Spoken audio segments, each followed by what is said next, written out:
నమస్కారం N99 news కి స్వాగతం. హెడ్లైన్ చూద్దాం.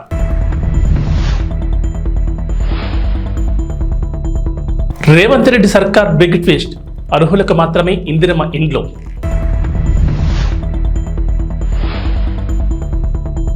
గ్రూప్ 1 మెయిన్స్ కు 1:100 నిష్పత్తిగా అభ్యర్థులను అనుమతించాలి, మాజీ మంత్రి హరీష్ రావు డిమాండ్.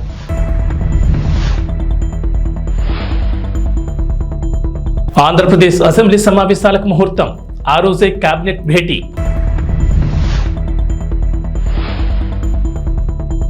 ఈవీఎంలపై వైఎస్ జగన్ కీలక ట్వీట్, బ్యాలెట్ పద్ధతిలోని ఎన్నికలు నిర్వహించాలంటూ డిమాండ్. తెలంగాణ సచివాలయంలో సెక్షన్ ఆఫీసర్లుగా ఏపీ ఉద్యోగులు రాబోతున్నారనే ప్రచారం గత 2 రోజులుగా జరుగుతోంది. సీఎం రేవంత్ రెడ్డి ఏపీ ఉద్యోగులను తీసుకొస్తున్నారని సోషల్ మీడియాలో పోస్టులు వైరల్ అవుతున్నాయి. ఏపీ స్థానికత ఉన్నప్పటికీ వేర్వేరు కారణాలతో తెలంగాణకు మరో 1800 ఉద్యోగాలు వస్తున్నట్లు వార్తలు వినిపించాయి. సచివాలయంలో సెక్షన్ ఆఫీసర్లుగా 40 మంది, అసిస్టెంట్ సెక్షన్ ఆఫీసర్లుగా 20 మంది నియామకం ఉంటుందని ఇప్పటికే సీఎం రేవంత్ రెడ్డి ముందు చీఫ్ సెక్రటరీ ఫైల్ ఉంచారని ఆరోపించారు. సచివాలయంలో ఆంధ్ర ఉద్యోగుల పెత్తనం చెలాయించడానికి ఇలా నియమిస్తున్నారంటూ తెలంగాణ ఉద్యోగులు సైతం మండిపడ్డారు. అయితే ఈ వార్తలపై తాజాగా తెలంగాణ ప్రభుత్వం క్లారిటీ ఇచ్చింది. ఏపీ నుంచి ఉద్యోగులు తెలంగాణలో చేరుతున్నట్లు జరుగుతున్న ప్రచారం అవాస్తవమని ప్రభుత్వ పెద్దలు వెల్లడించారు. ఆ వార్తలు నమ్మొద్దని సూచించారు. రాష్ట్రం ఏర్పడిన ఏడాది 2 ఏళ్లలోనే ఉద్యోగుల పంపిణీ ప్రక్రియ దాదాపుగా కొలిక్కొచ్చిందని చెప్పారు. ఈ అంశానికి సంబంధించి ప్రభుత్వం కొత్తగా నిర్ణయాలేమీ తీసుకోలేదని వెల్లడించారు. తప్పుడు ప్రచారంపై సీఎంఓ కార్యాలయం సోమవారం ఆరా తీగా మరోవైపు ఉద్యోగ సంఘాలను ప్రభుత్వం అప్రమత్తం చేసింది. సంచలన నిర్ణయాలతో పాలనలో తన మార్కు చూపిస్తున్న సీఎం రేవంత్ రెడ్డి ఇచ్చిన హామీల అమల్లోనూ అదే మార్కు చూపిస్తున్నారు. ఇప్పటి వరకు ఇచ్చిన హామీలను అమలు చేసే విషయంలోనూ ప్రత్యేకత కనబరిచిన రేవంత్ రెడ్డి ఇప్పుడు ఓ పథకం విషయంలో ప్రజలకు బిగ్ ట్విస్ట్ ఇవ్వనున్నట్లు తెలుస్తోంది. కాంగ్రెస్ ప్రభుత్వం అమలు చేసిన పథకాల్లో ఇందిరమ్మ ఇండ్లు అనేది చాలా ముఖ్యమైనది. పేదలకు సొంతింటి కల నెరవేర్చాలనే ఉద్దేశంతో ఈ పథకానికి శ్రీకారం చుట్టారు. ఈ క్రమంలోనే రాష్ట్రంలో అన్ని నియోజకవర్గాల్లో ఇందిరమ్మ ఇండ్లు ఇచ్చి పేద ప్రజల బతుకుల్లో వెలుగులు నింపుతామని సీఎం రేవంత్ రెడ్డి ప్రకటించారు. ఈ క్రమంలోనే మార్చి 11వ తేదీన ఇందిరమ్మ ఇండ్ల పథకాన్ని ప్రారంభించి మొదటి విడతగా ఇంటి స్థలం ఉన్న పేద కుటుంబాలకు ఇళ్ల నిర్మాణ నిమిత్తం 5 లక్షల రూపాయలు ఇస్తామని సీఎం రేవంత్ రెడ్డి హామీ ఇచ్చారు.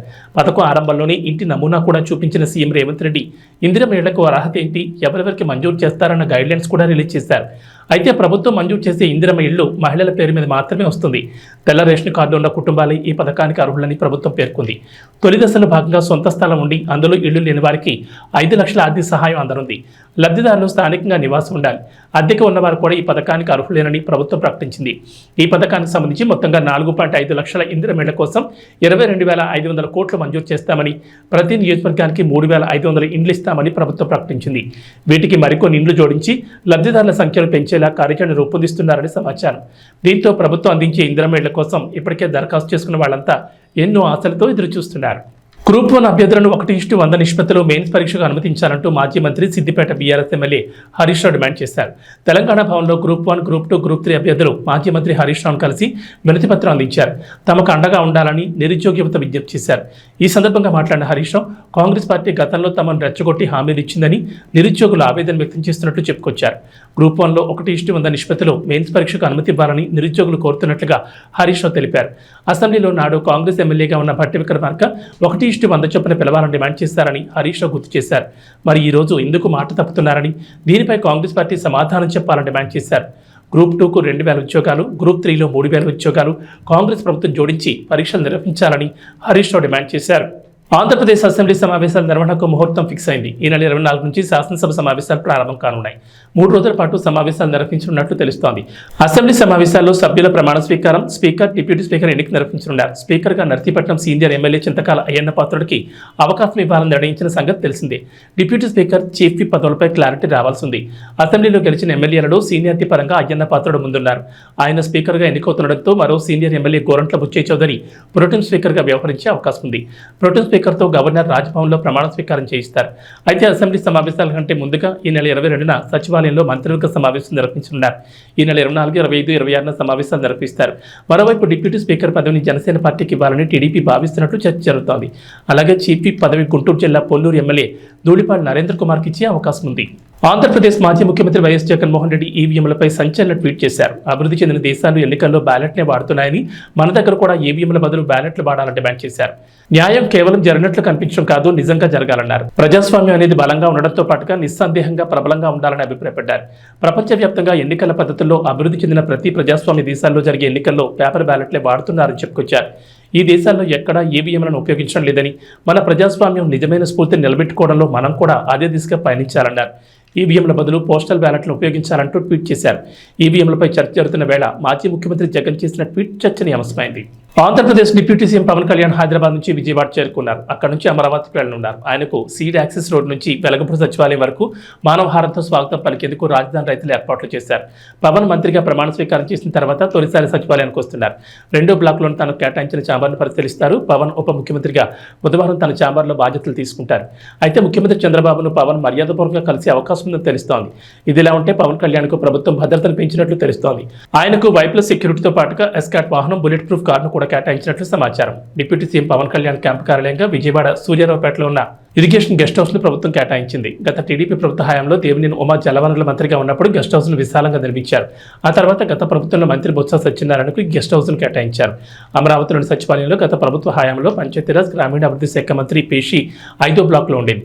అయితే ఇప్పుడు పవన్ కళ్యాణ్ తో పాటుగా జనసేన పార్టీ మంత్రులకు 2వ బ్లాక్ లో ఛాంబర్లు కేటాయించారు. టీడీపీ గెలవడంతో తిరువురు పట్టణం నుంచి నెమలి వేణుగోపాలస్వామి ఆలయం వరకు పాదయాత్ర చేపట్టిన తిరువురు టీడీపీ సీనియర్ నాయకులు యండాద్రి కిరణ్, వారి సతీమణి మాధవి తెలుగుదేశం పార్టీ అఖండ మెజార్టీతో విజయం సాధించడంతో చంద్రబాబు నాయుడు ముఖ్యమంత్రిగా ప్రమాణ స్వీకారం చేసినందుకు తిరువూరు చరిత్రను తిరగరాసిన భారీ మెజార్టీతో విజయం సాధించిన ఎమ్మెల్యే కొలికపూడి శ్రీనివాసరావు మరియు విజయవాడ పార్లమెంట్ పరిధిలో రికార్డులను బద్దలుకొట్టి భారీ విజయం సాధించిన ఎంపీ కేసినేని శివనాథ్ విజయం సాధించినందుకు పాదయాత్ర చేపట్టిన పట్టణ సీనియర్ టీడీపీ నాయకులు యండాద్రి కిరణ్, వారి సతీమణి మాజీ councillor Yandadri Madhavi Tiruvuru factory centre అన్న నందమూరి తారక రామారావు విగ్రహానికి నివాళులర్పించారు. అనంతరం నెమలి వేణుగోపాల స్వామి ఆలయానికి బయలుదేరిన పాదయాత్ర అభిమానులు, కార్యకర్తలు, నాయకులు పెద్ద సంఖ్యలో పాల్గొని పాదయాత్రకు సంఘీభావం తెలిపారు.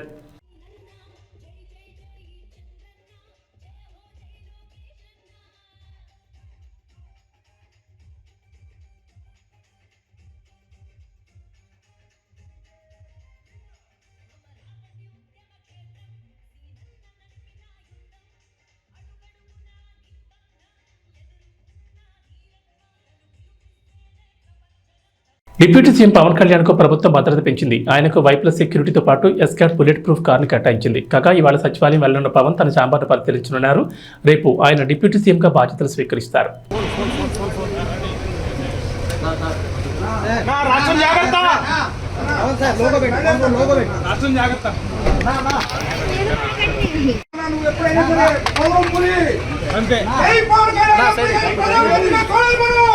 ప్రధానమంత్రిగా ప్రధానమంత్రి ఎప్పుడైనా సరే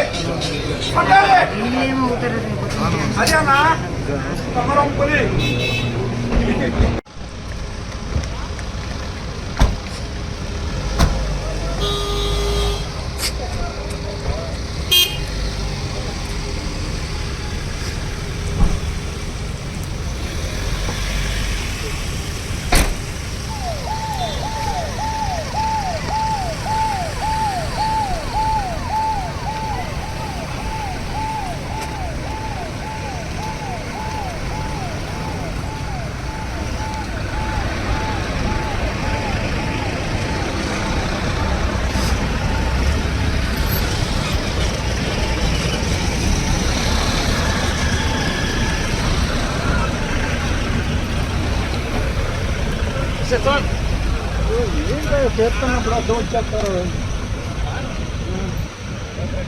ఏపీలో టమాటా ధరలు సాకిస్తున్నాయి. 10 రోజులుగా మార్కెట్లలో రేట్లు అమాంతం పెరిగిపోయాయి. మొన్నటి వరకు 50 వరకు ఉన్న టమాటా ధర ఇప్పుడు ఏకంగా 80కి చేరింది.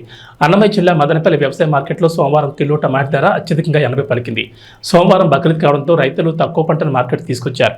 వారం రోజులుగా అత్యధిక ధర 64గా ఉంది. సోమవారం మాత్రం 70 నుంచి 80 వరకు పలికింది. అదే బి గ్రేడ్ టమాటా అయితే కేజీ 50 నుంచి 68 వరకు పలికింది. దేశవ్యాప్తంగా వర్షాలు కురుస్తుండటంతో పంట దిగుబడి తగ్గింది. దీనికి తోడు ఇతర రాష్ట్రాల్లోని మార్కెట్ల పరిధిలో సరుకు తగ్గడం, ధరలు పెరగడానికి కారణాలుగా చెప్తున్నారు. మదనపల్లి మార్కెట్లో ధర పెరుగుతోందని అధికారులు చెప్తున్నారు. ప్రభాస్ కల్కి 2898 ఏడి రిలీజ్ డేట్ దగ్గర పడుతోంది. ఇలా విడుదల తేదీ దగ్గర పడుతుంటే సినిమా ప్రమోషన్స్ పీక్స్ లో చేస్తూ ఆడియన్స్ లో మరింత బజ్ ను, హైప్ ను క్రియేట్ చేయాలి. ప్రమోషనల్ ఇంటర్వ్యూలు, వీడియోలు, ఈవెంట్లు నిర్వహిస్తుండాలి. కానీ కల్కి టీం సైలెంట్ గా ఉంటుంది. భైరవ అంధం అంటూ ఫస్ట్ సింగిల్ మీద హంగామా చేశారు. చెప్పిన టైంకి విడుదల చేయకుండా అభిమానుల ఆగ్రహానికి గురయ్యారు. ఇలా ప్రమోషన్స్ అప్డేట్లు సరిగ్గా చేయక కల్కి మీద నిరాసక్తి కలిగేలా చేస్తున్నారు. కల్కి 2898 ఏడి మూవీ నుంచి ఇప్పటి వరకు వచ్చిన కంటెంట్ అయితే పర్వాలేదనిపించేలా ఉంది. బుజ్జి భైరవ అంటూ వదిలిన యానిమేషన్ ఎపిసోడ్స్ అమెజాన్ ప్రైమ్లో బాగానే ఆకట్టుకుంది. బుజ్జి కారుతోని ఇప్పటి వరకు ప్రమోషన్స్ చేస్తూ వచ్చారు. చెన్నై, ఢిల్లీ ఇలా ప్రధాన నగరాల్లో బుజ్జిని రైడ్ చేస్తూ అక్కడ జనాల్ని ఆకర్షిస్తున్నారు. అనకాపల్లి గవరపాలెం శతకంపట్టు శ్రీ కనకదుర్గ అమ్మవారి ఆలయంలో సప్తమ వార్షికోత్సవం సందర్భంగా భోగాపురపు వెంకటరమణ ఆధ్వర్యంలో ఆలయ సప్తమ వార్షికోత్సవ వేడుకలు ఈ నెల 17, 18, 19 తేదీల్లో ఘనంగా జరుగుతాయని ఆలయ వ్యవస్థాపకులు పిబి రమణ తెలిపారు. మంగళవారం దుర్గా మల్లేశ్వర స్వామివారి హోమం మరియు గోపూజ ఆలయ మండపంలో ఘనంగా జరిగింది. కాండ్రేగల్ నాయుడు, భాగ్యలక్ష్మి దంపతుల సౌజన్యంతో హోమం మరియు గోపూజలు, కుంకుమ పూజలు నిర్వహించారు. ఈ కార్యక్రమంలో ఆలయ చైర్మన్ కర్రి సన్యాసి నాయుడు, ఆలయ కమిటీ సభ్యులు, గౌరీ పరమేశ్వర్ల కమిటీ సభ్యులు, మరిదిమాంబ కమిటీ సభ్యులు తదితరులు పాల్గొన్నారు.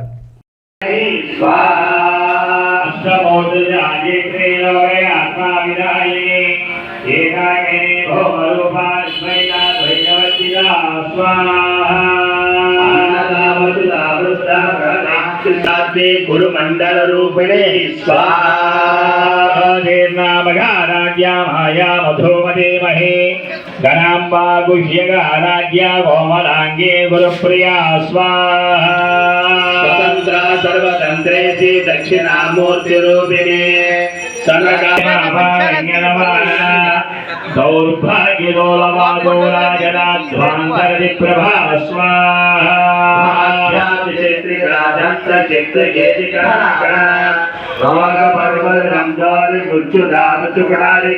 स्वाहा महेश्वरे महाकाले महाग्रासा महासना अपर्णा चिंडिका चंडमुंडा सुविशोदने स्वाहा क्षरात्मिका सर्वलोकेशी विश्वधारिणी त्रिवर्गदा त्रिशुभगा त्रयंबका त्रिगुणात्मिका स्वाहा वर्गापवर्गदा शुद्धा जपा पुष्पाणि भागुतिः ओद्योवती द्युतिदगा यज्ञरूपा प्रियंप्रदा स्वाहा.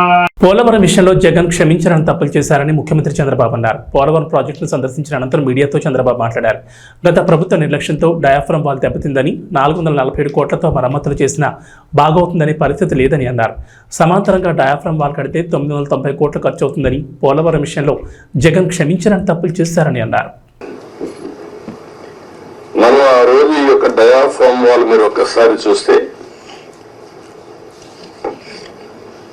మొత్తం 446 కోట్ల రూపాయలతో డయాఫ్రమ్ వాల్ వాటర్ ఫుటింగ్ లో అప్పుడు కూడా ప్రాబ్లమ్స్ ఉంటే 2 సీజన్లో పూర్తి చేశాం.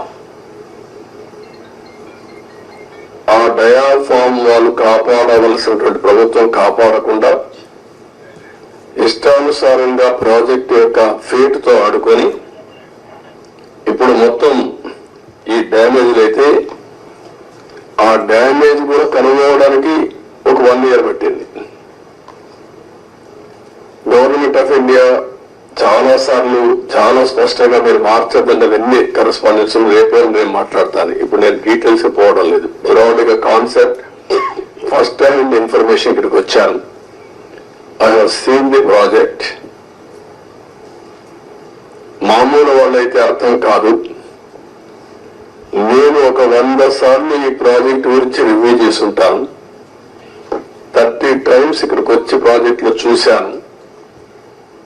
అడుగడుగున అన్ని నిర్ణయాలు నేను భాగస్వామిని అనుకుంటే అర్థం చేసుకోగలిగాం. ఈరోజు ఒక పక్కన డయాఫ్రమ్ వాల్ 3 bits లో పోతే ఇప్పుడు ఆల్టర్నేటివ్స్ ఏంటంటే మీనమేషాలు లెక్కేసే పరిస్థితికి వచ్చారు. ఇందులో ఆ 2 బిట్లు కానీ ఎక్కడికక్కడ ఒక parallel D wall diaphragm wall హైట్కి ఎక్కడ డ్యామేజ్ అయిందో దానికంటే ముందు ఒక ప్యారలల్ గా పెట్టి దాన్ని కవర్ చేస్తే 447 కోట్లు అవుతుంది. మామూలుగా మనం ఖర్చు పెట్టింది 446 కోట్లు. ఇప్పుడు రిపేర్ చేయడానికి 447 కోట్లు. ఓకే, మొత్తం దాని అప్పటికి కూడా గ్యారంటీ లేదు. ఈ డయాఫ్రమ్ వాల్ ఈ ప్యారల్ గా 447 కోట్లు ఖర్చు పెడితే మిగిలిన భాగం అంతా పర్ఫెక్ట్ గా ఉంది, ఇంక ఇబ్బంది లేదు అనే పరిస్థితి లేదు. కాదు, మొత్తం డయాఫ్రమ్ వాల్ ప్యారల్ గా కట్టాలంటే 990 కోట్లు. ఇది ఒక భాగం. కాఫర్ డ్యామ్ పైన కాఫర్ డ్యామ్ ఉంది, కిందన కాఫర్ డ్యామ్ ఉంది. 550 కోట్ల రూపాయలతో పైన గంజాయి అమ్మకాలను తక్షణమే ఆపేయాలని, లేదంటే తీవ్ర పరిణామాలుంటాయని హోంమంత్రి అనిత హెచ్చరించారు. గంజాయి అంతు తేల్చేందుకు మంత్రిగా బాధ్యతలు తీసుకోకముందే సమీక్ష చేశానన్నారు. విశాఖను గంజాయికి రాజధాని చేశారని, 3 నెలల్లో అక్కడ గంజాయి లేకుండా చేస్తామని స్పష్టం చేశారు. వారం రోజుల్లో టోల్ ఫ్రీ నెంబర్ ఇస్తామని, గంజాయి ఎక్కడ కనిపించిన సమాచారం ఇవ్వాలని కోరారు. ఇన్ఫర్మేషన్ నిజమైతే నగదు బహుమతి ఇస్తామన్నారు. తెలుసు మనం ఎంత దారుణమైన సిచ్యువేషన్ అంటే, అరే గంజాయి ఈ రోజు వరకు నిర్మూలన చేయడానికి 5 సంవత్సరాల కాలంలో కనీసం ఒక రివ్యూ కూడా పెట్టలేదంటేనే విచ్చలవిడితనం ఎక్కడ పెరిగిందో మనకు అర్థమవుతుంది. ఆఖరికి వైఎస్ఆర్సీపీ నాయకులు కూడా గంజాయిలు అమ్ముకోవడంలోని, గంజాయి వ్యాపారంలోని ఇన్వాల్వ్ అయిపోయారు కాబట్టి వాళ్ళు అసలు దీని మీద కనీసం దృష్టి పెట్టలే. ఏమండి, చింతపల్లి నుంచి, జీమాడుగల్ నుంచి, అటువైపు నుంచి, అదేవిధంగా మనకి ఒడిశా నుంచి, ఇలాంటి మల్టిపుల్ ప్లేసెస్ నుంచి మనకి గంజాయి సరఫరా అవుతుంది. మనకి ఎన్ని చెక్ పోస్టులు ఉన్నాయండి అని డిపార్ట్మెంట్ వాళ్ళని అడిగితే 3 చెక్ పోస్టులు ఉన్నాయని చెప్పారు.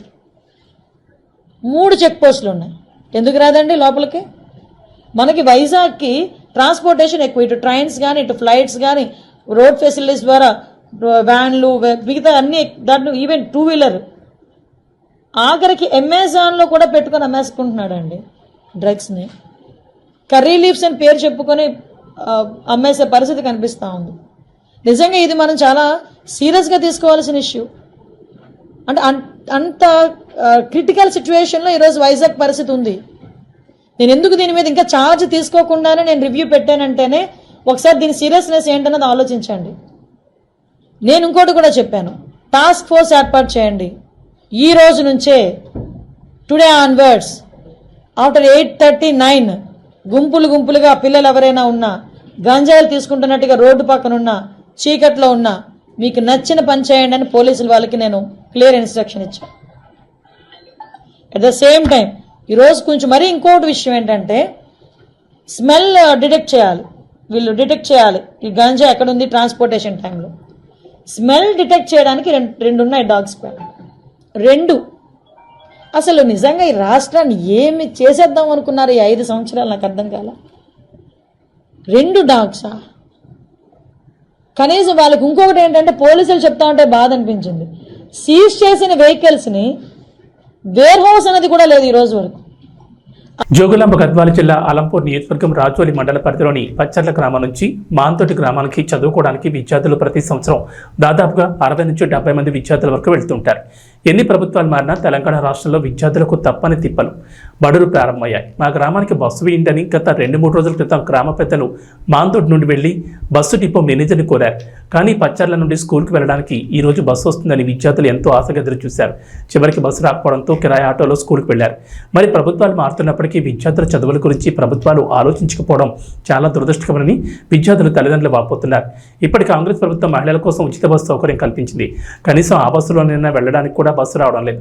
గ్రామీణ ప్రాంతాల్లో చదువుకునే విద్యార్థుల గురించి ముఖ్యమంత్రి మా చదువుల గురించి పట్టించుకోవాలని విద్యార్థులు కోరుతున్నారు.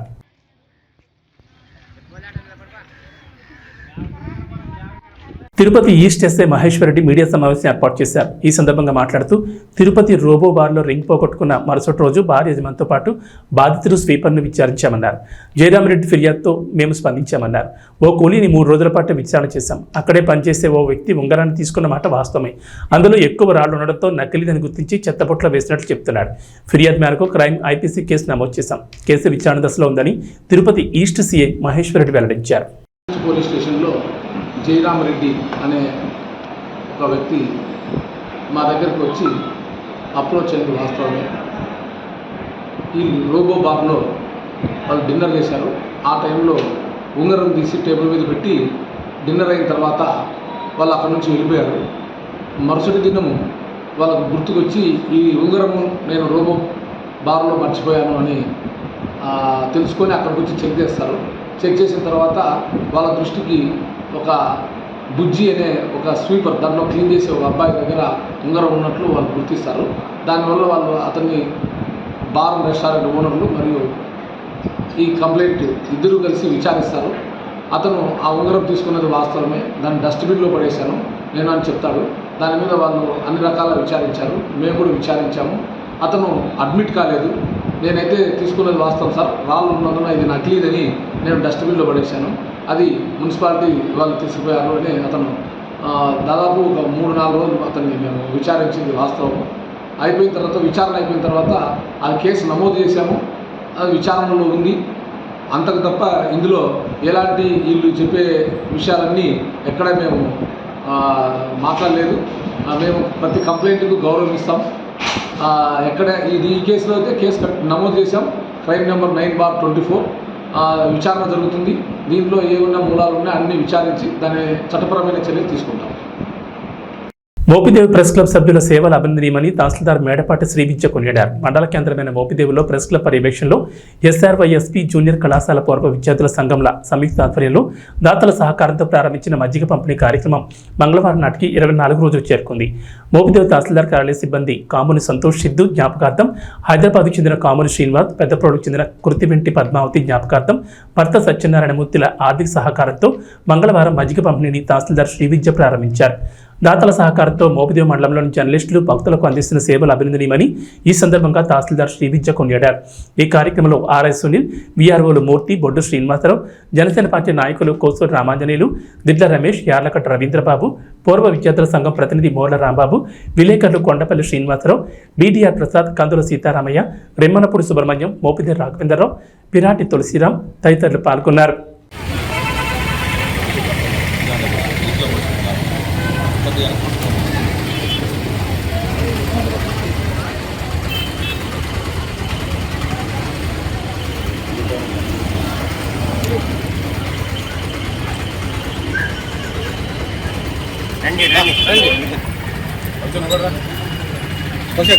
అదే ఫోన్ ఇచ్చారా?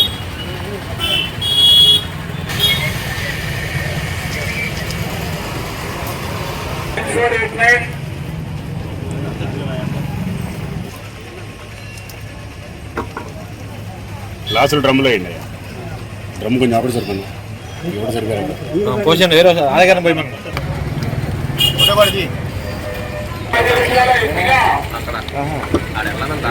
అక్కడ ఉన్నా అన్నాడు. ఎల్లరా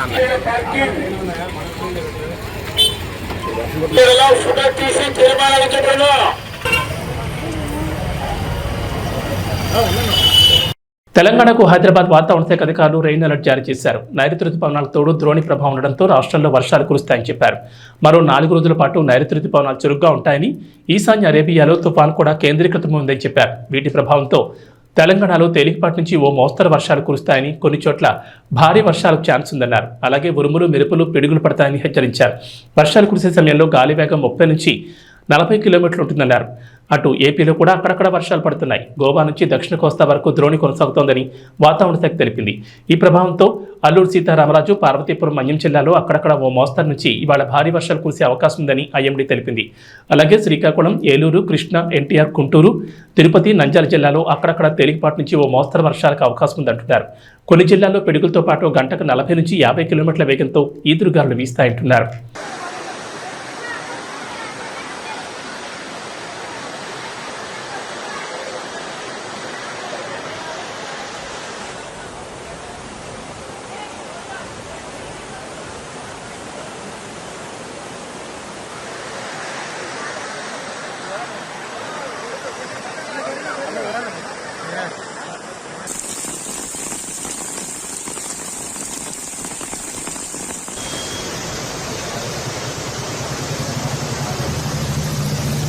ఇవి బులెటిన్ విశేషాలు. నమస్కారం.